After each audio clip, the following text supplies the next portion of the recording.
y poner a la derecha o a la derecha si era paisada. Y así fui aprendiendo, porque nos decían en la tienda eso. Dice, usted apriete al botón que nosotros haremos lo demás. Y hacía eso, claro. Ahí fui aprendiendo a fuerza de fracasos.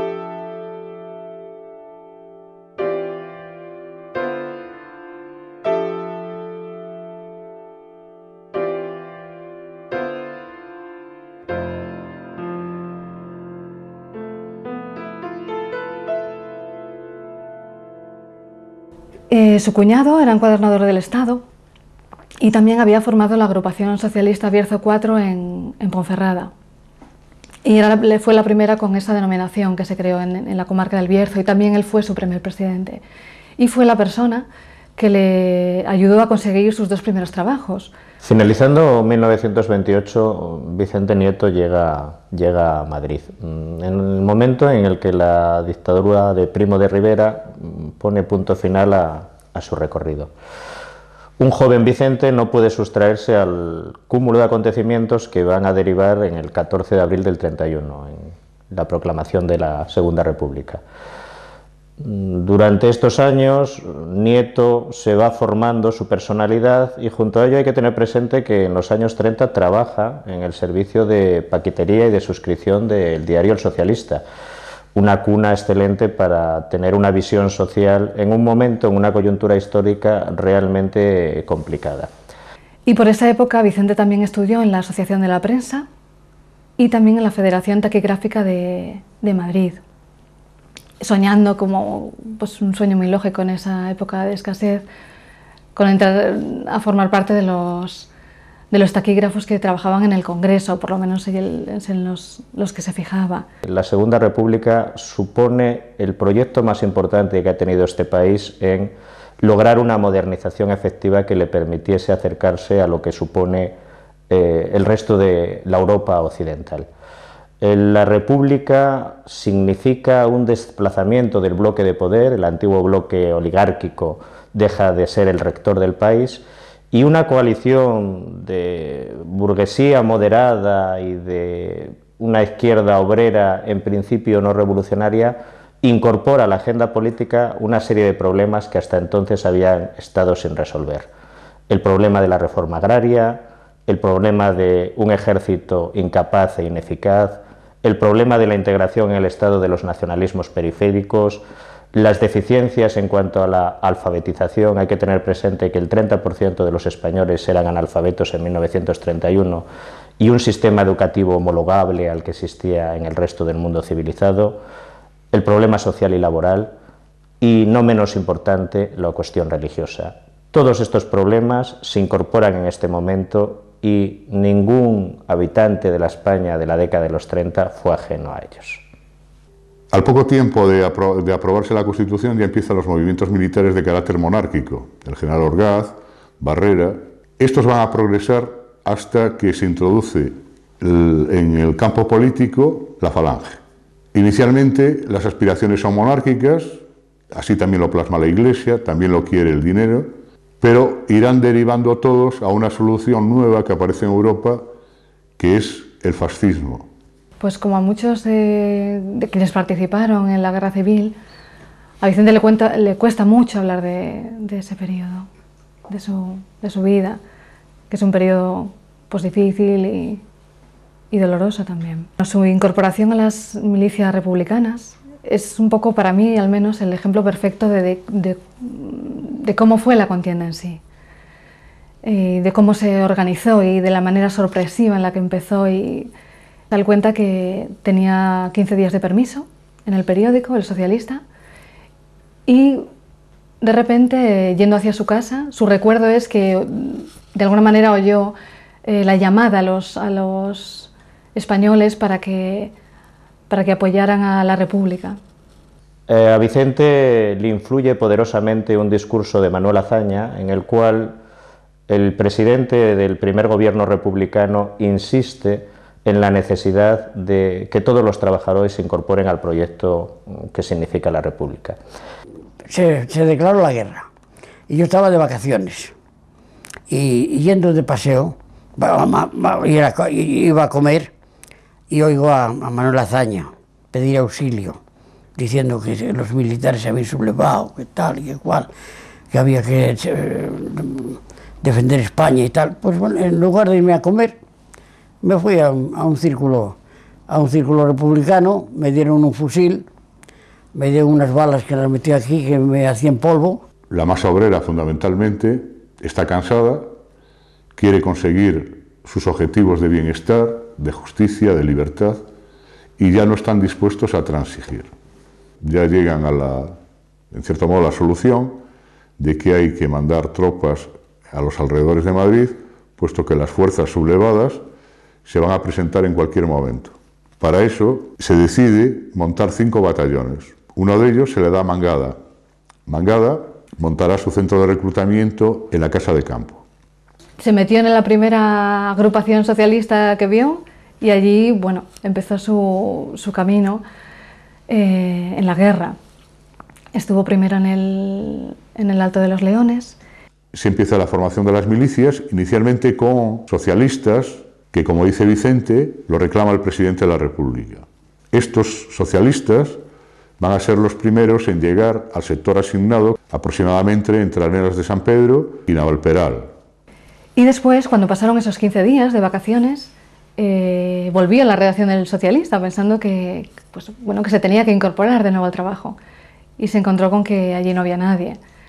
Solo había el administrador y otra persona más. Entonces, con unos amigos, empezó a ver qué podía hacer para alistarse. Y entonces el padre de mis amigos, pues nos buscaron que fuéramos de la guardia personal del general Mangada. Mangada, que inicialmente hay historiadores que dicen que sale el día 22, debe de llegar aproximadamente el día 26. Allí ya despliega y cumple la misión que le dieron, que es de hacer una resistencia a toda costa en esa zona. El objetivo primordial es defender la entrada de Madrid. Estuvimos en varios sitios de la sierra, que Mangada ya estaba muy mayor, y ahí tengo fotografía. Mangada establece el puesto de mando en Navalperal, es su centro de operaciones. Desde allí dirige todos los reconocimientos, es decir, que crea unas patrullas móviles e incluso establece también unas unidades de guerrillas para poder mantener la seguridad en las zonas conquistadas, porque son muy amplias. Porque era un hombre muy mayor ya, porque muchas veces salían en descubierta y el resto del Estado Mayor le tenía que decir: oiga, general, que están ahí detrás de tal. Por eso. Mangada, que reúne los requisitos de un líder en ese momento, es decir, es un hombre carismático, un ferviente republicano, tiene fama de valiente. Eso es lo que mueve, en cierto modo, aquellas milicias que inicialmente son voluntarias.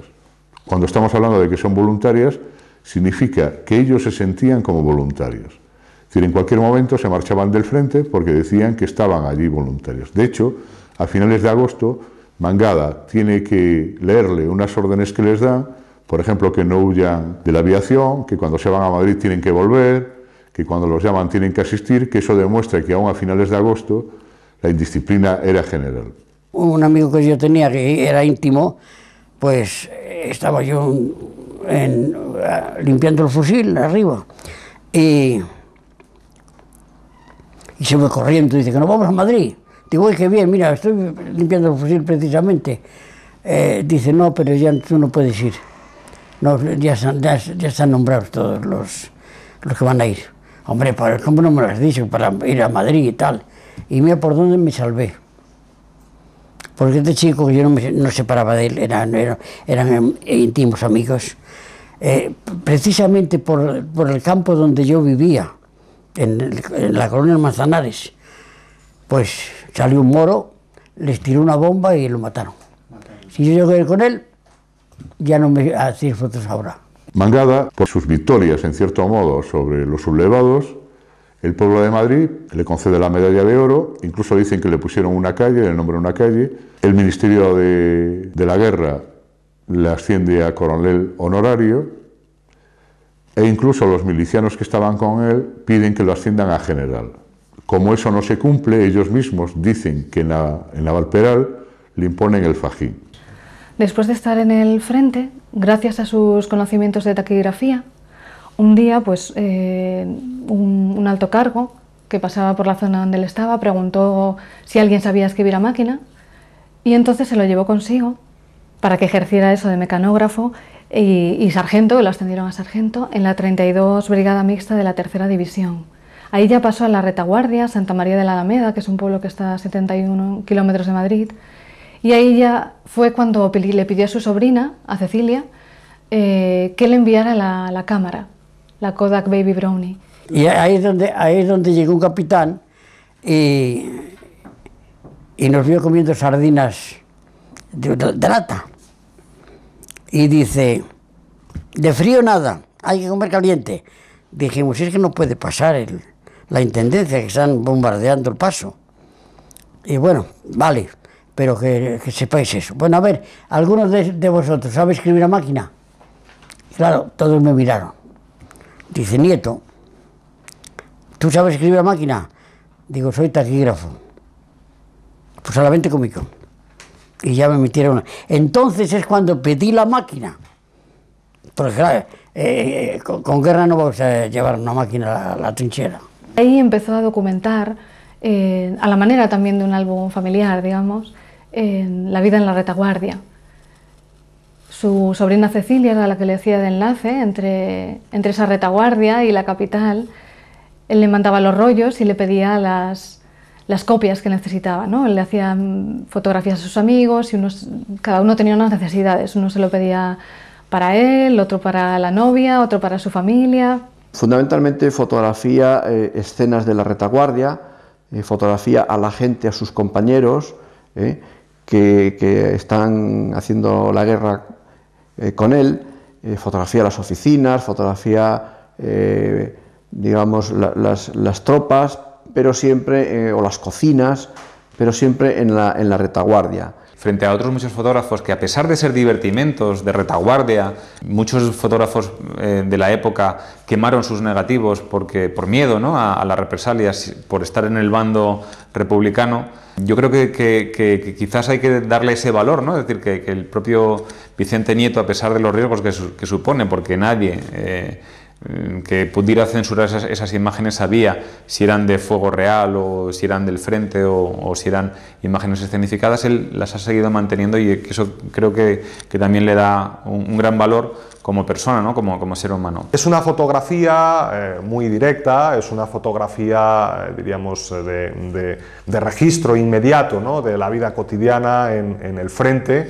En este sentido, creo que no tiene un trabajo en la línea de un fotoperiodista o de un reportero, sino que lo que trabaja básicamente es lo que va viendo, se va encontrando a lo largo de la convivencia diaria con los soldados. Es un tipo de trabajo en la que predominan las imágenes o los retratos colectivos de grupos de soldados. Es un tipo de trabajo en el que, bueno, pues se retratan los momentos de ocio, los momentos, diríamos, de las diversas actividades que se hacen en el regimiento a lo largo del día. Y tampoco Vicente Nieto realmente, en este sentido, creo que realiza un trabajo de captar, ¿no?, diríamos, la violencia, ¿no?, el drama de la guerra, sino que más bien se trata de recoger momentos, instantes digamos, que él mismo comparte, ¿no?, con sus compañeros de regimiento.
Esta columna inicial de Mangada, y que pasa por diferentes mandos hasta que llega a Nilamón, Toral, se convertirá en la Brigada 32, la Brigada Mixta 32. Estas brigadas se forman aproximadamente en octubre del 36. Ten en cuenta cómo surgió todo. No había ejército, eran voluntarios. Eran todos voluntarios. Mira, en el Alto de los Leones, yo fui al Alto de los Leones en la primera vez y resulta que por la mañana pegando tiros para que no pasaran, el no pasarán, y por la noche asaltar tiendas de comestibles, pero nada más que de comestibles, para comer, porque no había intendencia ni había nada. Es que era un problema. Es que no me explico cómo se ha resistido tanto. No me explico. En fin, fue yo no sé cómo no intervinieron las internacionales y cesaron la guerra esa, porque era absurda, de lo más absurdo que había. Cuando entramos en Belchite es porque habían vencido ya los demás, habían vencido al enemigo y no había nadie. Pero cuando llegamos allí, en la iglesia había un montón de cadáveres. Y yo no sabía si eran santos o eran personas muertas. Porque además yo no quería saber dónde estábamos. Porque digo, si me cogen, para no saber dónde estaba, para no tener que hablar. No puedo hablar. Termina la guerra y me dijeron los del Estado Mayor, bueno, te vienes con nosotros, nos vamos a Alicante. Afortunadamente no acepté. Digo, no, pues es que tengo la familia en Valencia, me voy con mi familia. Y a todos los que iban a Alicante no apareció ningún buque que los recogiera. Los llevaron presos a todos. Y dijeron que nos teníamos que presentar en la Plaza de Toros y yo me presenté. Y la Guardia Civil, para ponernos derechos, pues, con las culatas de los fusiles nos daba las piernas para que fuéramos para atrás. Y nos trataron y luego ya me metieron en un campo de concentración y estuve allí, no sé si fueron 15 días, en Manuel, en el pueblo de Manuel. Dormíamos en el suelo, claro. Al principio nos echaban naranjas, los del pueblo nos echaban naranjas y nos lo prohibieron también. Lo prohibieron y nos daban un bocadillo con una sardina para todo el día. Y pasamos más hambre que la puñeta. Y estuvimos 15 días y afortunadamente pues llegó un momento